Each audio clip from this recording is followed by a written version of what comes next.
తాకట్లో ఉన్న మీ బంగారాన్ని విడిపించి ఆ రోజు ఆన్లైన్ రేటుకి కొంటాం. Sharma gold company. నమస్కారం, వెల్కమ్ టు సుమన్ టీవీ. నేను గీతాంజలి. శ్రీ విశ్వావసు నామ సంవత్సరంలో మకర రాశి వారి జాతక ఫలితాలు ఏ విధంగా ఉండబోతున్నాయి? ఎందుకంటే మార్చి 29 నుంచి శని మారుతూ ఉన్నారు. ఈ నేపథ్యంలో పూర్తిగా మకర రాశి వారికి ఏలనాటి శని ప్రభావం తొలగిపోయినట్టేనా, లేకుంటే మళ్ళీ ఆ ప్రభావం ఉండబోతోందా? ఉంటే గనక ఏ విధంగా ఉంటుంది? ప్రత్యేకించి ఏ రంగాల వారికి ఈ సంవత్సరం కలిసి వస్తుంది తెలుసుకుందాం. వివరించేందుకు ప్రస్తుతం మనతో పాటు ఉన్నారు ప్రముఖ జ్యోతిషులు బ్రహ్మశ్రీ నందిభట్ల శ్రీహరి శర్మ గురువు గారు. వారితో మాట్లాడదాం. గురుగారు నమస్కారం అండి. వాగర్థావివ సంపృక్తౌ వాగర్థ ప్రతిపత్తయే జగతః పితరౌ వందే పార్వతీ పరమేశ్వరౌ. సదాశివ సమారంభాం శంకరాచార్య మధ్యమాం అస్మదాచార్య పర్యంతం వందే గురు పరంపరాం. ఆదిత్యాయ చ సోమాయ మంగళాయ బుధాయ చ గురు శుక్ర శనిభ్యశ్చ రాహవే కేతవే నమః. శృంగేరి జగద్గురు పీఠాధిపతులకి, కంచి పీఠాధిపతులకి నమస్కారములు తెలియచేసుకుంటూ కార్యక్రమాన్ని ప్రారంభిద్దాం. గురుగారు, మకర రాశి వారి జాతక ఫలితాలు ఎలా ఉన్నాయి? ఈ సంవత్సరం అసలు ఎలా ఉండబోతోంది వీరికి? మకర రాశి వారికి చాలా మటుకు గమనించుకున్నట్లయితే ప్రధానంగా అందరూ ఆనందించదగ్గ విషయం ఏంటి అంటే ఏలినాటి శని ప్రభావం నుంచి బయటపడుతుంటారు. కానీ ఈ ఏలినాటి శని ప్రభావం నుంచి బయటపడే సమయం మాత్రం కొద్ది సమయమే. మొత్తం మిగతా సమయం అంతా కూడా చాలా మటుకు ఏలినాటి శని ప్రభావంలోనే ఉంటారు. మళ్ళీ ఏలినాటి శని ప్రభావం ఏంటి గురుగారు? మామూలు 7.5 సంవత్సరాలే. 7.5 సంవత్సరాలు కానీ తప్పదమ్మా. ఎందుకనంటే శని భగవాన్ల వారి యొక్క సంచార ప్రభావం తప్పుతుంది. కాకపోతే గురువు కూడా అనుకూలంగా లేని కారణం విశేషించి మకర రాశి వారు ఈ సంవత్సరం ఎక్కువగా ప్రెషర్ తీసుకోవాల్సినటువంటి పరిస్థితి వస్తుంది. అయితే ఏ ఏ సందర్భాలలో కలిసి వస్తుంది, ఏ ఏ సందర్భాలలో ఎక్కువగా ఇటువంటి చెప్పినటువంటి ప్రభావానికి గురవుతారనే విషయాన్ని గురించి క్లుప్తంగా వివరించుకునే ప్రయత్నం చేద్దాం. అయితే వీటిని ఉన్నటువంటి విశ్వావసు నామ సంవత్సరం మార్చి 30 నుంచి వచ్చే సంవత్సరం మార్చి 19వ తారీఖు వరకు కూడా ఉన్నటువంటి సమయాన్ని 3 టైమ్ జోన్స్ లాగా మనం డివైడ్ చేసుకుంటే ఏ ఏ టైం జోన్ ఏ విధంగా ఉంటుంది, ఎలా కలిసి వస్తుంది, ఈ రాశి వాళ్ళు ఏం చేసుకోవాలనే విషయం గురించి తెలియచేసుకుందాం. ముందుగా ఈ యొక్క మకర రాశిలో జన్మించినటువంటి వారికి ఆదాయం 8, వ్యయం 14, రాజ్యపూజ్యం 4, అవమానము 5. కాబట్టి ఆదాయానికి మించినటువంటి ఖర్చులు, అలాగే ఏ విధంగా అనగా గౌరవ మర్యాదలు సరి సమానంగా ఉండబోతున్నాయి. అయితే ప్రధానంగా మార్చి 29వ తారీఖు టైప్ 1 జోన్లో చూసుకున్నట్లయితే మార్చి 29వ తారీఖు నుంచి మీనరాశిలోకి శని ప్రవేశం చేస్తున్నాడు. కాబట్టి ఏలినాటి శని ప్రభావం నుంచి బయటపడతారు. ఎప్పటి వరకు? జూలై 12వ తారీఖు వరకు మాత్రమే ఈ యొక్క సంబంధించినటువంటిది. ఇక మే 14వ తారీఖు రోజున మిథున రాశిలోకి ప్రవేశం చేస్తున్నాడు గురుడు. కాబట్టి టైప్ 1 జోన్లో భాగంగా శని మారుతున్నాడు, ఏలినాటి శని ప్రభావం పోతుంది. గురువు కూడా మార్చి 30వ తారీఖు నుంచి మే 13వ తారీఖు వరకు కూడా గురువు అనుకూలంగా ఉన్నాడు. కాబట్టి దయచేసి చెబుతున్నాను, మకర రాశిలో జన్మించినటువంటి వారు ఏవైనా పనులు చేయాలి, రెజల్యూషన్స్ అంటారు కదా, ఈ సంవత్సరం ఈ పని చేసుకోవాలని అనుకున్నప్పుడు అవకాశం వచ్చేంత వరకు వేచి చూడకుండా మీరే అవకాశాన్ని వెతుక్కుంటూ వెళ్ళి మీరు ఉన్నటువంటి సంకల్పాన్ని నెరవేర్చుకోవడం కోసం పనులు ప్రారంభించేయండి. ఎందుకనంటే శని అనుకూలంగా ఉంటున్నాడు, గురువు అనుకూలంగా ఉన్నాడు. ఇంతకంటే ఏమి భాగ్యము. మే 14 వరకు కూడా ఇక్కడ రాహుకేతులు కనుక చూసుకుంటే మే 15వ తారీఖు వరకు కూడా శని మీనరాశిలో 3వ స్థానంలో అనుకూలంగా ఉన్నాడు, కేతువు కూడా అనుకూలంగా ఉన్నాడు. మే 15 నుంచి పూర్తిగా రాహు కుంభరాశిలోకి, కేతు అష్టమ రాశిలోకి ప్రవేశం చేస్తూ ముఖ్యంగా ప్రధానమైనటువంటి 4 గ్రహాలు మీకు అనుకూలంగా లేవు. కాబట్టి ఏం చెయ్యాలన్నా మార్చి 30 నుంచి మే 14 లోపలనే మీరు అన్ని పనులలో చేసుకోండి. విద్యార్థులకి ఈ సమయం చాలా చక్కగా ఉంటుంది. మంచి ఉత్తీర్ణత శాతంతో మీరు పాస్ అవుతారు. అలాగే ఏదైనా వ్యాపారం ప్రారంభించుకోవాలనుకుంటే ఈ ఉగాది తర్వాత మీరు ప్రారంభం చేసుకోండి. మంచి రోజు చూసి అనుకూలంగా ఉంటుంది. ఇది టైప్ 1 జోన్గా అద్భుతమైన సమయంగా చెప్పవచ్చు. ఇక టైప్ 2 జోన్లోకి ఎంటర్ అవ్వబోతున్నాం. అసలైనటువంటి పరీక్షా సమయం ఇప్పటి నుంచి మకర రాశి వారికి ప్రారంభమవబోతుంది. ఏంటంటే మే 14 నుంచి సెప్టెంబర్ 28వ తారీఖు వరకు కూడా మిథున రాశిలో సంచారం చేస్తుంటాడు గురువు. ఈ గురువు షష్టమ రాశి ప్రభావం వలన ఇబ్బందికర పరిస్థితులు అనేటువంటివి ఎదుర్కోక తప్పదు. ఇక జూలై 13వ తారీఖు నుంచి మీన రాశిలోనే వక్రీకరించి ఉంటాడు ఈ యొక్క శని భగవానుడు. ఏమవుతుంది? ఏలినాటి శని ప్రభావంలో మళ్ళీ జూలై 13 నుంచి ప్రారంభమవుతుంది. ఎప్పటి వరకు? కుంభరాశిలోనే స్థితి పొంది మీనరాశిలోనే స్థితి పొంది ఉంటాడు. జూలై 13 నుంచి అక్టోబర్ 9వ తారీఖు వరకు మీనరాశిలో స్థితి పొంది ఉండి కుటుంబ శని దోషం, ఏలినాటి శని దోషంలో ఆఖరి శని దోషం, అంటే గత 2 సంవత్సరాలుగా ఎలాంటి సమస్యలు ఉన్నాయో శని ప్రభావం వల్ల అలాంటి సమస్యలు జూలై 13 నుంచి అక్టోబర్ 10వ తారీఖు వరకు పొందబోతారు. ఇక ఇవి టైప్ 2 జోన్లో భాగంగా శని భగవాన్ ఇచ్చేటువంటి దోష ప్రభావం. అలాగే గురువు కూడా చూసుకుంటే సెప్టెంబర్ 28 మే 14 నుంచి సెప్టెంబర్ 27 వరకు అష్టమ రాశిలోకి అనగా షష్టమ రాశిలోకి గురువు సంచార ప్రభావం. కాబట్టి వెరసి చూసుకుంటే సెప్టెంబర్ 27 వరకు, మే 14 నుంచి సెప్టెంబర్ 27 వరకు కూడా అనుకూలముగా లేదు. ఇది టైప్ 2 జోన్లో భాగంగా ఏలినాటి శని ప్రభావం, అలాగే గురు ప్రభావం కూడా అనుకూలంగా లేదు. ఇక టైప్ 3 జోన్లో కనుక మనం ప్రవేశం చేసినట్లయితే మొదలుగా గురువు ఏంటి సెప్టెంబర్ 28వ తారీఖు నుంచి టైప్ 2 జోన్లో, టైప్ 3 ఇంకా రాలేదు, టైప్ 2 జోన్లో భాగంగా సెప్టెంబర్ 28వ తారీఖు రోజున కర్కాటక రాశిలో ప్రవేశం చేస్తాడు. నవంబర్ 12వ తారీఖు వరకు కూడా కర్కాటక రాశిలోనే వక్రీకరించి ఉంటాడు. ఈ ప్రభావము సెప్టెంబర్ 28 నుంచి నవంబర్ 11వ తారీఖు వరకు కూడా గురువు కర్కాటక రాశిలో ఉన్నటువంటి కారణం చేత యోగాన్ని ఇస్తాడు, అందులో సందేహం లేదు. కాబట్టి ఇక్కడ సెప్టెంబర్ 28 నుంచి నవంబర్ 12, జూలై 13 నుంచి అక్టోబర్ 10 వరకు శని అనుకూలంగా లేడు, కానీ గురువు అనుకూలంగా సెప్టెంబర్ నుంచి ఉంటున్నాడు. కాబట్టి కనీసం గురుబలం అన్నా పెరుగుతుంది. కష్టాలు ఉంటాయి, కానీ గురువు చెప్పేటువంటిది యోగాన్ని ఇస్తున్నాను, జాగ్రత్తగా మీరు వినియోగించుకోండి, సమయాన్ని సద్వినియోగం చేసుకోండి అని చెప్తున్నాడు. ఇక టైప్ 3 జోన్లో కనుక వెళ్ళినట్లయితే ప్రధానంగా నవంబర్ 12వ తారీఖు నుంచి డిసెంబర్ 27వ తారీఖు వరకు కర్కాటకంలో వక్రీకరించి స్థితి పొంది ఉంటాడు. అనగా సప్తమ భావ ఫలితం, షష్టమ భావ ఫలితం. డిసెంబర్ 27 నుంచి మిథున రాశిలోకి ప్రవేశం చేసి వక్రీకరించి ఉంటాడు. మార్చి 14వ తారీఖు వరకు ఉంటాడు. షష్టమ రాశిలో గురువు ఉన్నా వక్రీకరించి ఉన్నటువంటి కారణం చేత యోగిస్తాడు. కాబట్టి ఇక గురువు సంపూర్ణముగా యోగించేటువంటి సమయం సెప్టెంబర్ 28 నుంచి వచ్చే సంవత్సరం వరకు కూడా గురువు అనుకూలంగా ఉన్నాడు. ఎట్ ద సేమ్ టైం శని భగవానుడు మీకు అనుకూలంగా లేడు, రాహు కూడా అనుకూలంగా లేడు. ఎందుకనంటే మే 16 నుంచి రాహుకేతులు కుంభ సింహరాశిలోకి ప్రవేశం చేస్తారు. కాబట్టి ఈ సంవత్సరం అంతా రాహుకేతులు అనుకూలంగా ఉండరు.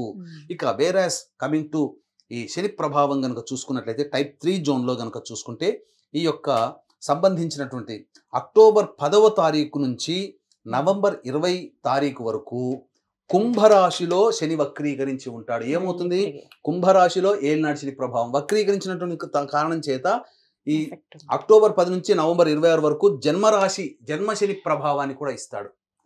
మళ్ళీ నవంబర్ 26 నుంచి జనవరి 9వ తారీఖు వరకు ఈ యొక్క సంబంధించినటువంటి కుంభరాశిలోనే శని ఉంటాడు.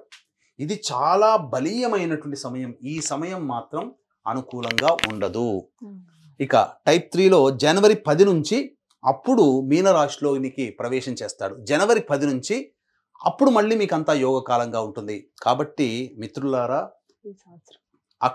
జూలై 13 నుంచి జనవరి 9 వరకు శని అనుకూలంగా లేడు. చాలా మంది పొరబడుతున్నారు.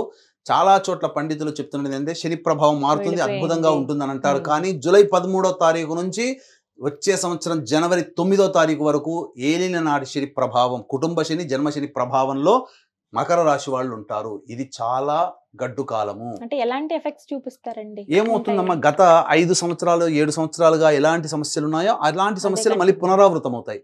కాబట్టి ఈ సమస్యల్లో ఈ సమయంలో జాగ్రత్తలు పాటించుకుంటూ, ముఖ్యంగా కింది స్థాయి ఉద్యోగస్తులతో కానీ అవమానాలు పడడం కానీ, ధనము అనవసరంగా డబ్బులు ఇచ్చేసి తిరిగి రాకుండా ఉండడం కానీ, గృహ నష్టము, ఉద్యోగ నష్టము, వ్యాపార నష్టములు జరగడం, ఏదైనా మనిషికి బాధ కలిగే సంఘటనలు చోటు చేసుకుంటాయి. కాబట్టి అన్ని విధాలుగా ఇక్కడ మ్యాజిక్ ఏంటంటే గురువు అనుకూలంగా ఉన్నాడు. అంటే గురువు అంటే ఎవరు? దైవకారక గ్రహం. కాబట్టి దైవ అనుగ్రహాన్ని పొందే ప్రయత్నం నిరంతరం చేస్తుంటే శని ప్రభావంలో వచ్చేటువంటి సమస్యల నుంచి బయటపడతారని చెప్పవచ్చు. ప్రత్యేకించి మకర రాశి మహిళలకు ఎలా ఉంటుందండి? మకర రాశిలో జన్మించినటువంటి మహిళలకి పేరు గొప్ప ఊరు దిబ్బ అన్నట్టుగా ఉంటుంది. అంటే ఏంటి? గౌరవ మర్యాదలకు లోటు ఉండదు, కానీ పండ చాకిరీ చేయాల్సిన పరిస్థితులు వస్తాయి. కాబట్టి ఎక్కడికి పోయినా మీ నుంచి ఎక్స్పెక్టేషన్స్ పెరుగుతాయి. ఆ ఎక్స్పెక్టేషన్స్ పెరిగినటువంటి కారణం చేత ఉత్తుత్తి మర్యాదలు ఇస్తారు. కాబట్టి పని చేయించుకొని పక్కకు పెట్టేసేస్తారు. అలాంటి విషయాల్లో మీకు ఇబ్బందికరంగా ఉంటాయి కాబట్టి జాగ్రత్తలు పాటించండి. ఎదుటి వాళ్ళని అంత గుడ్డిగా నమ్మకండి. మీరు ప్రతిదీ కూడా ప్రాక్టికల్గా ఆలోచించే ప్రయత్నం చేయండి. వివాహం కాని మహిళలకి వివాహం జరుగుతుంది. ముఖ్యంగా ఈ మే 14వ తారీఖు నుంచి సెప్టెంబర్ 28వ తారీఖు వరకు కూడా దాంపత్య సమస్యలు వచ్చే అవకాశం ఉంటుంది. ఇటు శని ప్రభావము అటు గురు ప్రభావం లేని కారణం చేత దాంపత్య సమస్యలు, దాంపత్య విభేదాలు, భాగస్వామ్య వ్యాపారం మధ్య పొరుపచ్చాలు వచ్చే అవకాశం ఉంది. కాబట్టి ఈ సమయం జాగ్రత్తలు మహిళలు పాటించండి. చక్కగా సంతానవంతులవుతారు. సంతానం చక్కగా ఉంటుంది. సంతానం కోసం ఎదురు చూసేటువంటి వాళ్ళకి మంచి వార్త వింటారు. అంతేకాకుండా మీరు ఆర్నమెంట్స్ అనగా బంగారు ఆభరణాలు కొనుగోలు చేసే శక్తి కూడా మీకు సంప్రాప్తమవుతుంది.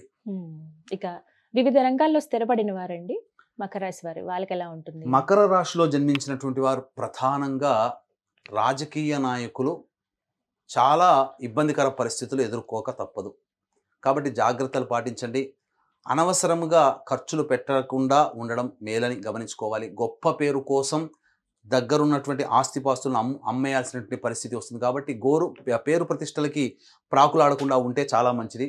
అలాగే మే 14 నుంచి సెప్టెంబర్ 28వ తారీఖు ఉన్నటువంటి సమయం మాత్రం ఫుడ్కు సంబంధించినటువంటి, ఎడ్యుకేషన్కి సంబంధించినటువంటి, జ్యువెలరీ రంగంలో ఉన్నటువంటి వాళ్ళకి అంత అనుకూలంగా లేదు. హాస్పిటాలిటీకి కూడా అనుకూలంగా లేదు. కాబట్టి వ్యాపార విస్తరణ ఆ సమయంలో జూలై అనగా మే 14 నుంచి సెప్టెంబర్ 28 వరకు అనుకూలంగా లేని కారణం చేత ఇబ్బందికర పరిస్థితులు. ఇక ముఖ్యంగా ఈ సెప్టెంబర్ 28 నుంచి వచ్చే సంవత్సరం వరకు కూడా అనుకూలంగా ఉన్నటువంటి కారణం చేత వ్యాపార విస్తరణ చేసుకోవచ్చు. అయితే గుడ్డిలో మెల్లచెంద కారణంగా ఈ రియల్ ఎస్టేట్ రంగంలో ఉన్నటువంటి వాళ్ళు, ఎలక్ట్రానిక్స్ అండ్ ఎలక్ట్రికల్ రంగంలో ఉన్నటువంటి వాళ్ళు, రైతులు, వీళ్ళందరూ న్యాయవాద వృత్తిలో ఉన్నటువంటి వాళ్ళు, వీళ్ళకందరికీ కూడా మంచి జరుగుతుంది. కోల్పోయినటువంటి ఆస్తిపాస్తులను తిరిగి పొందే అవకాశం గోచరమవుతుంది.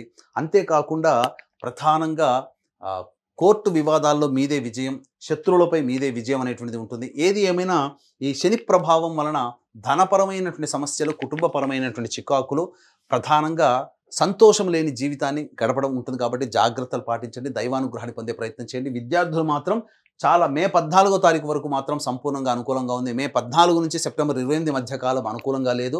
కాబట్టి విదేశీయానం, విదేశీ విద్యకు సంబంధించి చేసే ప్రయత్నాలు సెప్టెంబర్ 28 తర్వాత మీకు అనుకూలంగా వాతావరణం ఉంటుంది. కాబట్టి ఆ సమయంలో మీరు ప్రయత్నం చేసేయండి. తప్పకుండా మీరు విజయాన్ని పొందుతారు. కోరుకున్నటువంటి విద్యా సంస్థలో ప్రవేశం లభిస్తుంది. ఈ సంబంధించినటువంటి కళారంగంలో ఉన్నటువంటి వాళ్ళకి మాత్రం అద్భుతమైనటువంటి యోగదాయకంగా ఉంటుంది. కాకపోతే ధనాన్ని ఎదుటి వాళ్ళకి ఇచ్చేస్తారు. తద్వారా మీరు ధనాన్ని కోల్పోయే అవకాశం ఉంటుంది. అంతేకాకుండా ప్రాజెక్టులు వెల్లువ ఎక్కువగా ఉంటుంది. కానీ సకాలానికి మీకు ప్రొడ్యూసర్లు మీకు రావాల్సినటువంటి డబ్బు కానీ రాకుండా ఉండడం, అది రాని బాకీలుగా మారడం జరుగుతుంది. కాబట్టి ధనపరమైన విషయంలో కళారంగంలో ఉన్నటువంటి వాళ్ళు జాగ్రత్తలు పాటించండి.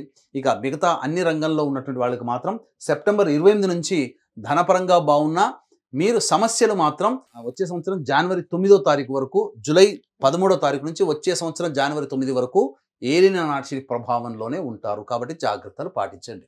శని అనుగ్రహం పొందాలి. ఇప్పటి వరకు పడిన బాధలన్నీ కూడా విముక్తి అనుకున్నాం, కానీ మళ్ళీ తిరిగి ఆ బాధలు పొందే అవకాశం ఉంది. కాబట్టి శని అనుగ్రహం కోసం, అలాగే దైవానుగ్రహం కోసం ఎటువంటి పరిహారాలు చేయాలి గురువుగారు? శని ప్రభావం చాలా అనుకూలంగా లేదు. గురువు కూడా అనుకూలంగా కొంతకాలం లేడు, మే 14 నుంచి సెప్టెంబర్ 28 వరకు. కాబట్టి ప్రధానంగా ప్రతి గురు శనివారాల్లో నవగ్రహాల చుట్టూ శివాయ నమః అంటూ 27 ప్రదక్షిణలు చేసి తైలాభిషేకం చేసుకుంటూ ఉండడం, వీలు కుదిరినప్పుడల్లా శివాలయ సందర్శనం, ప్రదోష కాలంలో అర్చన కార్యక్రమాలు చేస్తూ ఉండడం, ఇవన్నీ చేస్తుంటే చాలా మంచి జరుగుతుంది. అంతేకాకుండా ఈ మకర రాశిలో జన్మించినటువంటి వాళ్ళకి ప్రధానంగా సమస్యలు ఎక్కువగా ఉంటాయి. కాబట్టి ఈ సమస్యలు మకర రాశితో పాటు 12 రాశిలో జన్మించినటువంటి వాళ్ళకి ఈ సంవత్సరం మీ సంకల్పం నెరవేరాలి. అంతేకాకుండా మీరు ఏ పండితుల దగ్గరికి వెళితే మీ జాతకరీత్యా ఎటువంటి పరిహారాలు చేసుకోమంటారో అటువంటి పరిహారాలన్నీ కూడా ప్రతి నెల ఒక్కొక్క పుణ్యక్షేత్రంలో సకల దోష నివారణ పూజల హోమాల్లో భాగంగా చేయించడం జరుగుతుంది. దీనికి శ్రీకారం మాత్రం మహామహిమాన్వితమైనటువంటి కాశీక్షేత్రంలో ఏప్రిల్ 18వ తారీఖు నుంచి చైత్రమాసంలో ప్రారంభమవుతుంది. పాల్గొన మాసం అనగా 12 నెలల పాటు ఒక్కొక్క క్షేత్రంలో మీ కుటుంబ సభ్యులు గోతనామాదులతో చేయించడం జరుగుతుంది. ప్రత్యేకంగా మృత్యుంజయ హోమం కూడా చేయించడం జరుగుతుంది. అవకాశం ఉన్న వాళ్ళు ఇట్టి మహత్తరమైనటువంటి సంవత్సరం పాటు జరిగేటువంటి కార్యక్రమంలో మీరు ఈ యొక్క కార్యక్రమంలో సభ్యులుగా నమోదు చేసుకోవచ్చు. వీటి వివరాలు కార్యక్రమ తదనంతరం కాంటాక్ట్ చేసి తెలుసుకోవచ్చు. గురుగారు, ఈ విశ్వావసునామ సంవత్సరంలో మకర రాశి వారు ఖచ్చితంగా ఈ సమయంలో జాగ్రత్తలు వహించండి, ఇవి ముఖ్యమైన రోజులు అన్నటువంటివి ఏమైనా ఉన్నాయండి? తప్పకుండా అమ్మా. అంటే ప్రధానంగా వాహనాన్ని నడిపేటప్పుడు జాగ్రత్తలు పాటించాలి. ఆరోగ్యపరంగా చిక్కులు సమస్యలు ఉంటాయి కాబట్టి ఏ సమయంలో ఏ రోజుల్లో మంచి నివారణ చర్యలు తీసుకోవాలంటే మార్చి 19వ తారీఖు నుంచి జూన్ 5వ తారీఖు వరకు అనగా చూసుకున్నట్లయితే ఆ సమయం ఇది చాలా జాగ్రత్తలు పాటించాలమ్మా. మార్చి 19 నుంచి జూన్ 5 వరకు. అలాగే అనగా వచ్చే సంవత్సరం జనవరి 15 నుంచి వచ్చే సంవత్సరం మార్చి 19వ తారీఖు వరకు కూడా అనుకూలంగా లేదు. వాహన ప్రమాదాలు చోటు చేసుకునే అవకాశం కానీ, లేదా ఆపరేషన్స్ జరిగేటువంటి అవకాశం కానీ, ఏదైనా కానీ కొంత అనారోగ్య సమస్యలు ఎక్కువగా బాధించే అవకాశం ఉంటుంది. అలాగే ఉద్యోగస్తులకు ఎలా ఉందండి? చాలా మంది నిరాశతో ఉంటుంటారు. గత సంవత్సరం ఉద్యోగం సరిగ్గా లేదు అని చెప్పేసి, లేదా పండితులు చెప్పారు ఈ సమయంలో ఉద్యోగం మారకూడదు, ఎందుకంటే ఉద్యోగం మారితే ప్రమోషన్స్ వస్తాయి, మంచి శాలరీ పెరుగుతుంది. కాబట్టి అటువంటి వాళ్ళు ఈ సంవత్సరం మొత్తం కూడా ఎటువంటి సమయంలో మీరు ప్రయత్నం చేయాలి అని అంటే, ఈ సంవత్సరం మార్చి 30వ తారీఖు నుంచి ఏప్రిల్ 13వ తారీఖు వరకు ఉద్యోగం పొందడం కోసమైనా, ఉద్యోగ మార్పుకైనా మంచి సమయం. అలాగే జూన్ 15 నుంచి జూలై 16వ తారీఖు మధ్య ఉన్నటువంటి సమయము, మరియు సెప్టెంబర్ 12 నుంచి డిసెంబర్ 5వ తారీఖు మధ్య ఉన్నటువంటి సమయం ఉద్యోగ మార్పులకి సంపూర్ణంగా అనుకూలంగా ఉండేటువంటి సమయం. ఉద్యోగం లభించి తీరుతుంది ఇప్పుడు చెప్పినటువంటి సమయాల్లో. అలాగే ఈ సంవత్సరం అంతా మీకు జాతకరీత్యా అన్ని రకాల దోషాలు తొలగిపోయి మీ యొక్క సంకల్పం నెరవేరాలి. అలాగే సంకల్ప సిద్ధి హోమాలు, దోషాలు తొలగిపోవాలి, సకల దోష నివారణ హోమాలు సంవత్సరం మొత్తం, విశ్వావసునామ సంవత్సరం మొత్తం కూడా ప్రతి నెల ఒక్కొక్క పుణ్యక్షేత్రంలో చేయించడం జరుగుతుంది. దీనికి శ్రీకారంగా కాశీ క్షేత్రంలో ఏప్రిల్ 18వ తారీఖు రోజు నుంచి మొదలు పెడుతున్నాం. కాబట్టి ఇంతటి మహత్తరమైనటువంటి కార్యక్రమంలో సభ్యులుగా నమోదు చేసుకోదలిసిన వాళ్ళు కార్యక్రమ తదనంతరం కాంటాక్ట్ చేసి వివరాలు తెలుసుకోవచ్చు. చక్కగా వివరించారు గురుగారు, ధన్యవాదాలండి. సర్వం శ్రీ ఉమామహేశ్వర పరబ్రహ్మార్పణమస్తు.